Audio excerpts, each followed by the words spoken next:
Aunque su anhelo al pedir su traslado para el monasterio de Agnetenberg en Wandersheim era dedicarse por completo a la contemplación, la oración y la escritura, al llegar su hermano Juan de Kempis, a la sazón prior del convento, le pidió que se pusiera al frente de la incipiente construcción, y Tomás de Kempis aceptó el encargo y emprendió la ardua tarea de dirigir el proyecto. Así como revisaba planos, hacía los ajustes necesarios, dirigía a los arquitectos, maestros de obra, trabajaba sobre los andamios con los obreros hombro a hombro y suplía en cualquier labor a los enfermos a los que desertaban. Siempre conseguía milagrosamente los recursos que necesitaba en el momento justo, sin que sus superiores y compañeros pudieran explicarse cómo lo hacía. Además, a Tomás de Kempis le alcanzaba el tiempo para orar durante buena parte de la noche. Antes de despuntar el sol ya estaba trabajando en la construcción, y cuando llegaban sus compañeros les tenía listas las tareas que cada uno debía cumplir, pero se guardaba para sí las más dispendiosas. Lo cierto del caso es que el edificio fue concluido en 1406, mucho antes de lo calculado, y aunque todos estaban admirados de su labor, él discretamente se perdió de la vista de todos, se recluyó en su celda y por fin pudo cristalizar su sueño de dedicarse de lleno a la oración, la meditación, la escritura y a culminar su noviciado. Tomás Hammerken, nacido en Kempen, Alemania, en 1380, era miembro de una familia de artesanos pobres, por lo que su formación básica se ciñó a los acendrados valores cristianos recibidos de su madre, quien, para estimular su vocación religiosa, lo mandó a estudiar a la ciudad holandesa de Deventer cuando contaba 13 años, pero al llegar se enteró de que su hermano Juan, que residía allí desde hacía 2 años y formaba parte de una asociación llamada los Hermanos de la Vida Común, cuyos miembros vivían en comunidad como los primeros cristianos, es decir, ejercían el trabajo solidario del que derivaban el sustento de todos, los bienes eran comunes, no vestían hábito y permanecían en oración y evangelización permanente. Pues resulta que su hermano había sido comisionado por sus superiores para fundar en Windersheim un monasterio en el que sus monjes vivían de acuerdo con la regla de San Agustín, y además observarían los mismos postulados de la devoción moderna, como también se llamaba la filosofía de los Hermanos de la Vida Común.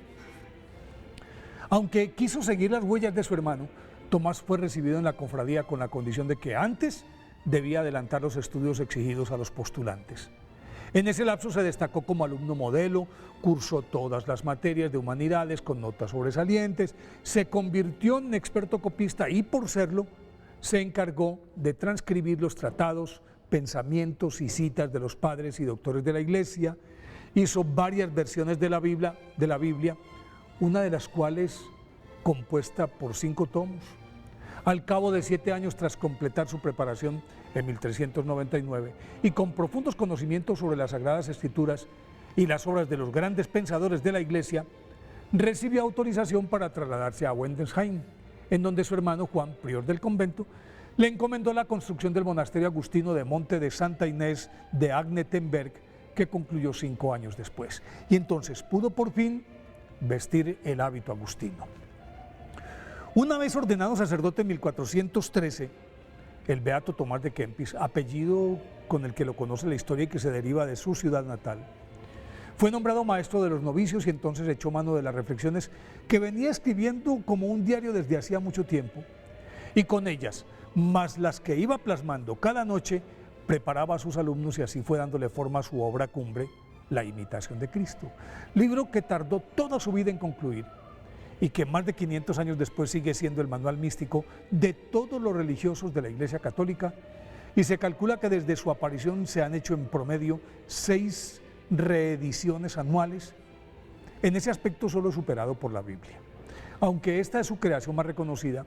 el beato Tomás de Kempis recibió o escribió mejor otros opúsculos como El Jardín de las Rosas, El Valle de los Lirios, Los Diálogos de los Novicios, La Crónica de Agnetenberg, Soliloquio del Alma, Verdadera Sapiencia, Encarnación y Vida de Nuestro Señor Jesucristo y La Vida de Santa Liduvina.